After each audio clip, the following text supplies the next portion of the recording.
रुड़की से रुद्रप्रयाग जाने वाला यह रास्ता उत्तराखंड का सबसे खूबसूरत और सबसे खतरनाक रास्तों में से एक है और आज की हमारी ये जर्नी इसी रास्तों से होने वाली है। नेशनल हाईवे 109 और ओल्ड नेशनल हाईवे 58 यहीं से होकर हम गुजरेंगे और देखेंगे पहाड़ों की खूबसूरती और खतरनाक रास्ते, और साथ ही इस वीडियो के जरिए आपको केदारनाथ जाने वाले हाईवे की पूरी जानकारी मिल जाएगी। रुड़की से शुरू होकर हमारी ये जर्नी हरिद्वार, ऋषिकेश, देवप्रयाग, श्रीनगर और रुद्रप्रयाग तक रहेगी। एक तरफ गहरी खाइयां और दूसरी तरफ पहाड़ों की खूबसूरती और ऊंचाई, इन सब के बीच से हमारा ये सफर होने वाला है और यही हमारे पहाड़ों की खूबसूरती है, जहां डर और खूबसूरती एक साथ मिलते हैं। तो चलिए शुरू करते हैं आज का ये खतरनाक और रोमांचक सफर।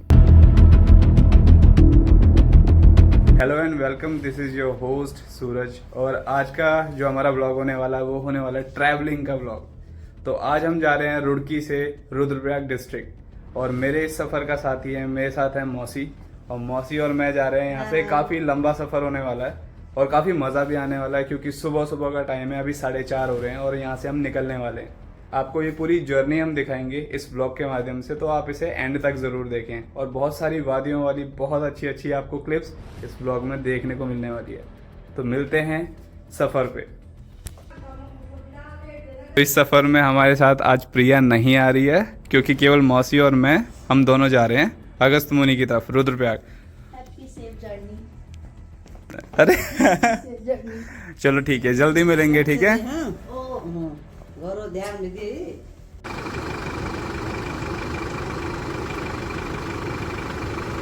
सफ़र की शुरुआत होती है सुबह के 4:30 बजे से, और हमारे पूरे सफ़र की दूरी लगभग 220 किलोमीटर होने वाली है, जो कि रुड़की से अगस्त्यमुनि यानी रुद्रप्रयाग तक की दूरी है। और इस दूरी को तय करने के लिए बस 4 से 5 घंटे ले ही लेती है।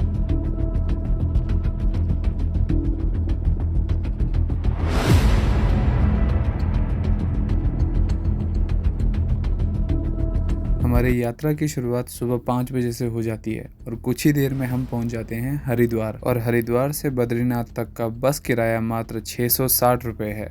फिर सुबह 6 बजे हमारी बस आ पहुंची ऋषिकेश। ऋषिकेश उत्तराखंड राज्य के देहरादून जिले और टिहरी गढ़वाल की सीमा पर स्थित है, और इसे विश्व की योग राजधानी भी कहा जाता है। गंगा नदी यहाँ ऋषिकेश में पहाड़ों से होते हुए मैदानी क्षेत्रों में प्रवेश करती है। यहाँ राम झूला और लक्ष्मण झूला जैसे दर्शनीय पुल, त्रिवेणी घाट और कई आश्रम हैं, और ऋषिकेश के बाद ही हिल एरिया भी शुरू हो जाता है। ऋषिकेश योग नगरी के साथ साथ एडवेंचर स्पोर्ट्स के लिए भी जाना जाता है। लोग यहाँ गंगा नदी में रिवर राफ्टिंग करने भी आते हैं।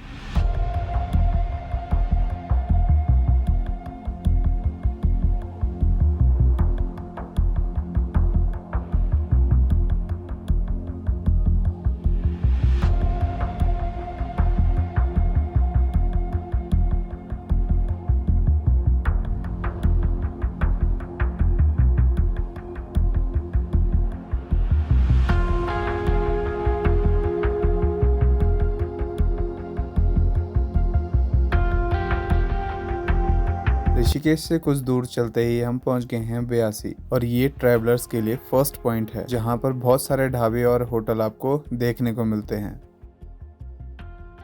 हमारी बस में ज़्यादातर सवारियां रुद्रप्रयाग और कर्णप्रयाग की है, लेकिन कुछ सवारियां श्रीनगर गढ़वाल की भी हैं। अब यहां से आगे तोता घाटी का एरिया शुरू हो गया है। इस समय यहां तो रोड की हालत भी अच्छी है, लेकिन बरसात के समय यहाँ भूस्खलन होते रहते हैं।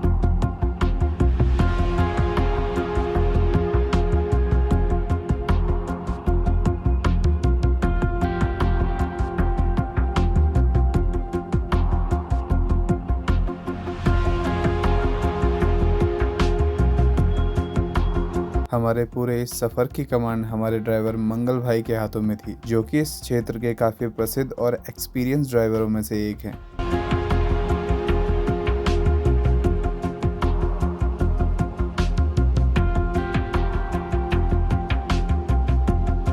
तोता घाटी से आगे आते ही चारों तरफ कोहरे की चादर छाने लगी है। पहाड़ों का मौसम अचानक से परिवर्तित हो जाता है, कभी बहुत तेज धूप तो कभी घना कोहरा।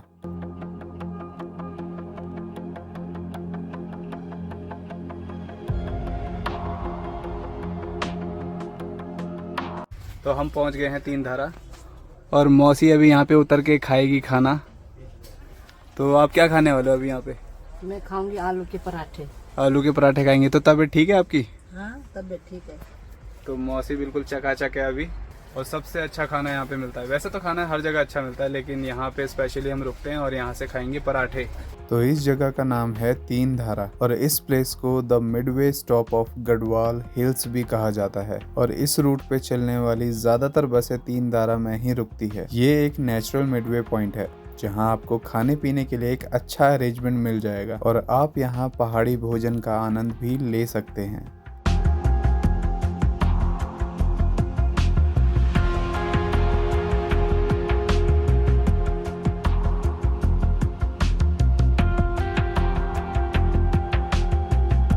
तीन धारा से ब्रेकफास्ट करके हम निकल पड़े अपने सफर पर। तीन धारा से देवप्रयाग तक का रास्ता थोड़ा डाउन हिल है।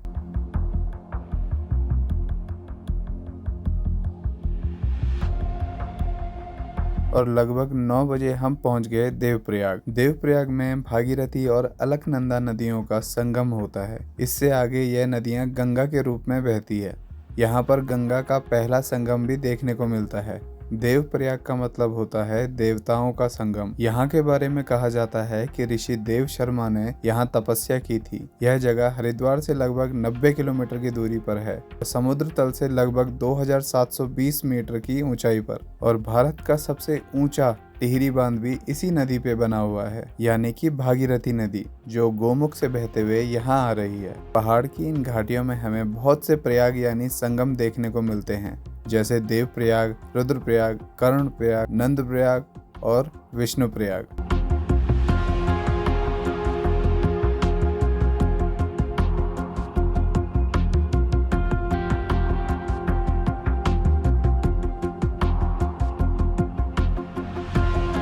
लगभग 9:30 पर हम पहुंच गए श्रीनगर शहर में।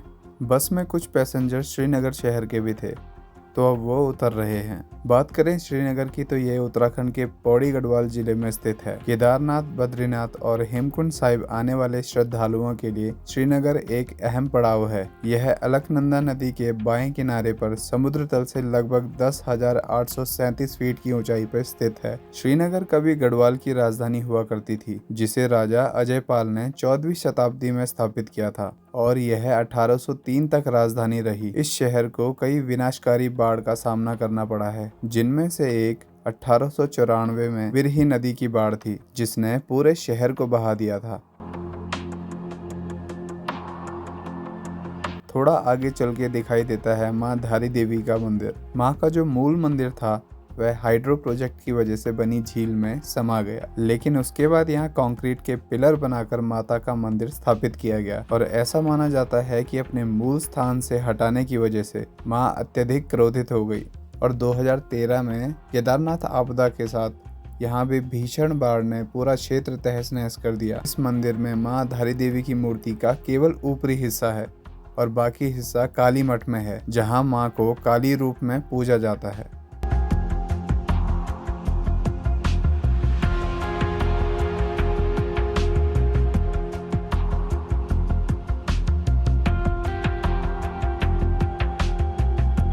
लगभग 10:30 हो रहे हैं और हम पहुंच चुके हैं रुद्रप्रयाग। ये लेफ्ट साइड NH 107 जा रहा है, जो सोनप्रयाग से होते हुए गौरीकुंड तक जाएगा। केदारनाथ के लिए यही सड़क जाती है। रुद्रप्रयाग उत्तराखंड का एक जिला है, जो अलकनंदा और मंदाकिनी नदियों के संगम पर स्थित है, और इस जिले की स्थापना 16 सितंबर 1997 को हुई थी। ऐतिहासिक दृष्टि से यहाँ की आदमखोर तेंदुए की कहानी काफी प्रसिद्ध है, जिसे शिकारी जिम कॉर्बेट ने 1925 में मारा था। जहाँ वह मारा गया था, वहाँ एक स्मारक भी बनाया गया है।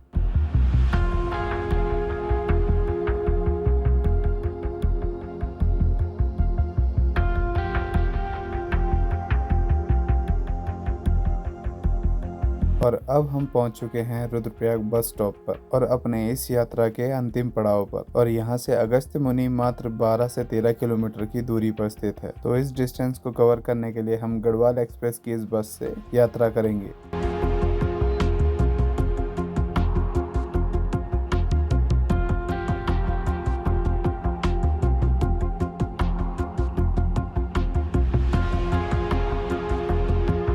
तो फाइनली अभी हम आ गए यहाँ पे अगस्त्य मुनि के कॉलेज पे, और यही है हमारी आज की डेस्टिनेशन। और यहाँ पे देखो कितना प्यारा व्यू है। कहाँ से हम आए थे और कहाँ पहुँच गए।